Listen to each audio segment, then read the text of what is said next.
PC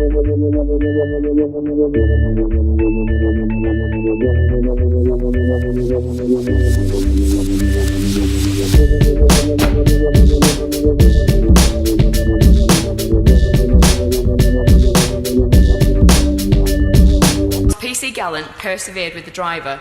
Both passers-by and passing vehicles began to take an interest, and a small and increasingly agitated crowd began to gather. The situation very quickly escalated when further vehicles pulled up at speed. The occupants of those cars got out to confront the officer, whilst the passengers of the first vehicle sought to escape by getting into one of those which had just arrived. Now facing a hostile crowd, with those engaged in criminal activity seeking to create havoc to facilitate a getaway, and some residents disappointingly, but probably unknowingly, assisting in that by joining the threatening gang which had gathered. PC Gallant locked me in the police car for my own safety and was forced to draw his baton to protect himself whilst instructing the crowd to move back. Locked in the police car, I was equipped with nothing more than a fluorescent observer jacket. I didn't know if PC Gallant had called for backup, and I didn't know how to use the car radio to make contact with the control room. I cannot stress to colleagues enough the sense of powerlessness. The fear that I might have to sit there in that police car and watch him take a beating, or worse, having decided that calling 999 directly was the fastest way to make contact with the control room. Neither can I convey just how it felt to be told by an automated message repeatedly having asked for the police, "Please hold the line."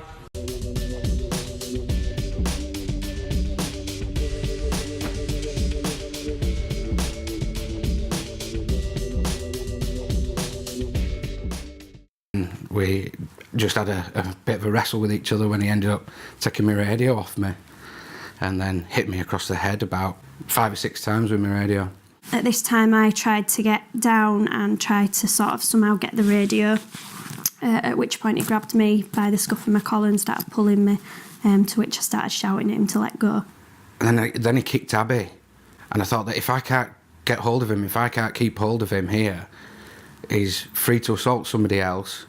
He could carry on hitting Abby.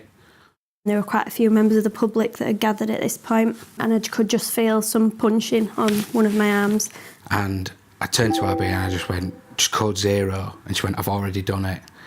I looked up and I could see just these blue lights, this convoy of blue lights coming up the horizon, and the feeling of relief, I can't describe that to you.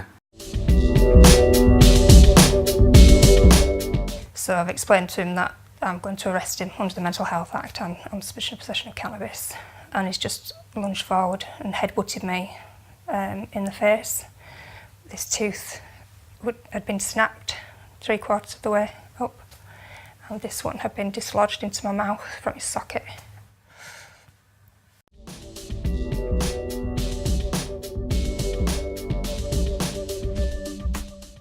There's already been some attacks on fire cars.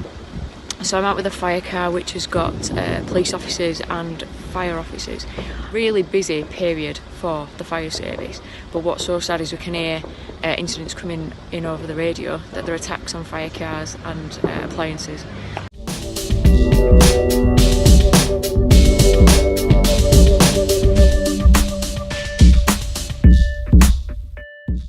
On Friday, the Protect the Protectors Bill returns to the House of Commons for a report stage and what we expect will be third reading, and that'll be its last appearance in the House of Commons. It's taken us a long time to get here, but we've achieved an enormous amount, and that's been thanks to support from those trade unions that represent emergency service workers, but public support as well. We've tried to work cross-party and we've engaged MPs of all political persuasions, and the government has worked with us to make sure we deliver these protections that are so deserving of emergency service workers to keep them safe when they're out looking after our communities and keeping us all safe and well. The bill will do 2 things. It's going to extend protections to all emergency service workers, and it's going to attach a greater sentence to that than is already available. It will also make it an aggravating offence, an aggravating factor, if somebody is an emergency service worker under a raft of existing assault charges. We were hoping to do more around tackling the abhorrent act of spitting at our emergency service workers. We have agreed with government that some of our legislative proposals will not be as effective as we had initially hoped. We're working with the government to arrive at an alternative package of measures so that nobody thinks it's acceptable to spit at an emergency service worker, and that we allay those fears for those 999 responders if they're on the receiving end of that, which they absolutely, under no circumstances, should be. We're really excited that we're going to get this passed. Fingers crossed. A lot of work has allowed us to get to where we are today. Thank you for your support.